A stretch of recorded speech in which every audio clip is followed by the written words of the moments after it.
What scared the girl hiding under the bed so much that she didn't even dare to breathe? It turned out to be the terrifying Iron Feet stepping into the room. Seeing that the intruder couldn't find her and was about to leave, the girl finally let out a quiet sigh of relief only for the Iron Feet to suddenly stop. The next second, the bed was flipped over. To her surprise, the intruder was actually a cute cartoonish robot. However, the girl, Jilla, was still terrified. Robots and humans were now enemies, so she feared the robot would kill her. Unexpectedly, the robot showed no hostility. Instead, it picked up a photo on the table, a picture of Jilla and her younger brother, who had died in a car accident 10 years ago. The robot then pointed at the boy in the photo, then at itself, as if trying to tell Jilla that it was her brother. Jilla didn't believe it at first. But then, the robot made a hand gesture that only the two of them knew. She was stunned. Just then, her adoptive father heard the commotion and rushed in, ready to destroy the robot immediately. Realizing that the robot might really be her brother, Jilla acted on impulse. She used an electric baton to knock out her adoptive father and escaped with the robot. They ran until they reached an open space, where Jilla finally asked the robot,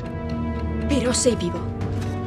Her brother was still alive, controlling this mute robot with his mind.